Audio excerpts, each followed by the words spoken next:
Hello all welcome back. അപ്പോൾ ഇന്നത്തെ recipe എന്ന് പറയുന്നത് എല്ലാവരുടെയും ഫേവറേറ്റ് ആയിട്ടുള്ള കേരള സ്റ്റൈൽ എഗ്ഗ് കറിയുടെ റെസിപ്പിയാണ്. അപ്പോൾ എല്ലാവരും വീഡിയോ ഫുള്ളായിട്ട് തന്നെ കണ്ടു നോക്കുക, എന്നിട്ട് നിങ്ങളുടെ അഭിപ്രായങ്ങളൊക്കെ ഒന്ന് കമൻ്റ് ആക്കുക. വീഡിയോ ഇഷ്ടമാകുന്നുണ്ടെങ്കിൽ ലൈക്ക് ചെയ്യാനും ഷെയർ ചെയ്യാനും മറക്കല്ലേ. കൂടാതെ സബ്സ്ക്രൈബ് ചെയ്യാതെ കാണുന്ന വ്യൂവേഴ്സ് ആണെങ്കിൽ സബ്സ്ക്രൈബ് ചെയ്യുക. അപ്പോൾ നേരെ നമുക്ക് വീഡിയോയിലേക്ക് പോകാം. ആദ്യം ഇതുപോലൊരു പാൻ അടുപ്പത്ത് വെച്ചിട്ടുണ്ട്. അതിലേക്ക് 1 ടീസ്പൂൺ ഓയിൽ ഒഴിച്ചു കൊടുക്കുക. ഇനി ഇതിലേക്ക് 1/4 ടീസ്പൂൺ മുളക് പൊടി, 1/4 ടീസ്പൂൺ മഞ്ഞൾപ്പൊടി, ഒരു ആവശ്യത്തിന് കുറച്ച് ഉപ്പും കൂടി ചേർത്ത് ഒന്ന് ചൂടാക്കി കൊടുക്കുക. അതിലേക്ക് ബോയിൽ ചെയ്ത എഗ്ഗ് ഇട്ട് കൊടുക്കുക. നമ്മൾ നേരത്തെ ഒന്ന് ബോയിൽ ചെയ്ത് വെച്ചിട്ടുള്ള എഗ്ഗാണ്. ഇതിൽ സൈഡൊക്കെ ഒന്ന് നമ്മൾ കത്തി കൊണ്ടൊന്ന് വരഞ്ഞു കൊടുത്തിട്ടുണ്ട് കേട്ടോ. എന്നിട്ട് അത് ഈ നമ്മുടെ മസാലയിലേക്ക് ഇട്ട് കൊടുത്ത് ഒന്ന് ഫ്രൈ ചെയ്തെടുക്കുക.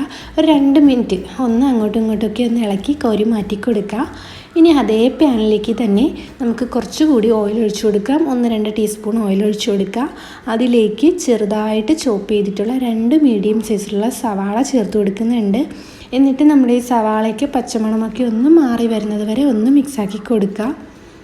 അപ്പോൾ നിങ്ങൾ എല്ലാവർക്കും അറിയാവുന്നൊരു റെസിപ്പി ആയിരിക്കും, എങ്കിലും ചിലരെങ്കിലും ഉണ്ടാവും പെർഫെക്റ്റായിട്ട് കിട്ടാത്തത്. അപ്പോൾ ഞാൻ ഉണ്ടാക്കുന്ന ഒരു രീതിയാണ് കേട്ടോ, അടിപൊളിയാണ്. അപ്പോൾ നിങ്ങൾ ഇങ്ങനെയൊന്ന് ട്രൈ ആക്കി നോക്കണം. ഇപ്പോൾ നമ്മുടെ സവാള ഒന്ന് വാടി വന്നിട്ടുണ്ട്. ഇനി ഇതിലേക്ക് നമുക്ക് 1 ടീസ്പൂൺ ഇഞ്ചി വെളുത്തുള്ളി പേസ്റ്റ് ചേർത്ത് കൊടുക്കാം.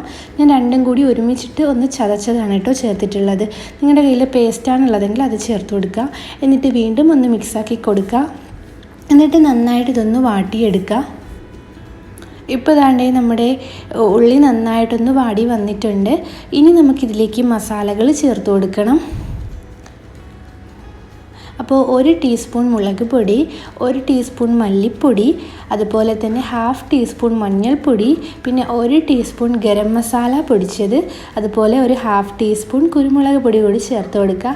ഈ കുരുമുളക് പൊടി വേണമെങ്കിൽ നിങ്ങൾക്ക് സ്കിപ്പ് ചെയ്യാം കേട്ടോ, ചേർത്താൽ നല്ല ടേസ്റ്റ് ആയിരിക്കും. ചേർത്തില്ല എന്ന് വെച്ചൊന്നും കുഴപ്പമൊന്നുമില്ല.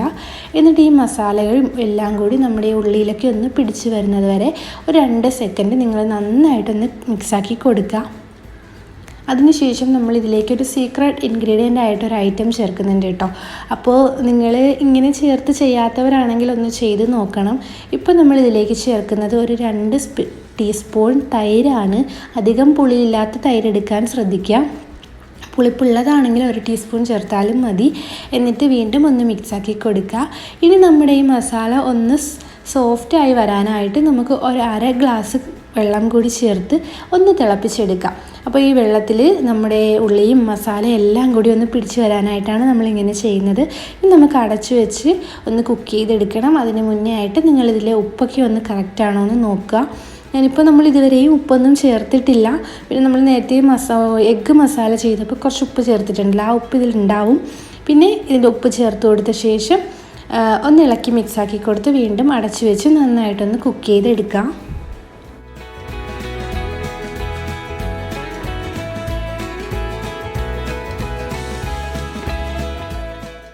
ഇപ്പോൾ നമ്മളൊരു 5 മിനിറ്റ് കഴിഞ്ഞ് തുറന്ന് നോക്കുമ്പോൾ നമ്മുടെ ഉള്ളിയൊക്കെ നന്നായിട്ട് സോഫ്റ്റായിട്ട് നല്ലൊരു അടിപൊളി ഗ്രേവി ആയിട്ട് വന്നിട്ടുണ്ട്. ഈ ഒരു ടൈമിൽ നമുക്ക് നമ്മുടെ നേരത്തെ ഫ്രൈ ചെയ്ത് മാറ്റി വെച്ചിരിക്കുന്ന എഗ്ഗ് ചേർത്ത് കൊടുക്കാം. നിങ്ങൾ നോർമൽ എഗ്ഗ് ചേർക്കുന്നതിനേക്കാൾ ഇതുപോലെ ഫ്രൈ ആക്കിയിട്ട് ചേർത്ത് നോക്കിയാൽ നമ്മുടെ കറിക്ക് ഇരട്ടി ടേസ്റ്റ് ആയിരിക്കും കേട്ടോ. അങ്ങനെ ചെയ്യാത്തവരൊന്ന് ചെയ്ത് നോക്കണം. എന്നിട്ട് ഇതിലേക്ക് ഒരു ഫ്ലേവറിനായിട്ട് കുറച്ച് കറിവേപ്പിലയും മല്ലിയിലയും ചേർത്ത് എടുക്കുന്നുണ്ട്. നിങ്ങളുടെ കയ്യിൽ കസൂരി മേഥിയില അതുണ്ടെങ്കിൽ ഒന്ന് ചേർത്താൽ കുറച്ചുകൂടി ടേസ്റ്റ് ആയിരിക്കും. നോർമലി നമ്മളെ വീട്ടിലുള്ള ഐറ്റംസൊക്കെ ആകുമ്പോൾ ഇത് തന്നെ മതിയാകും.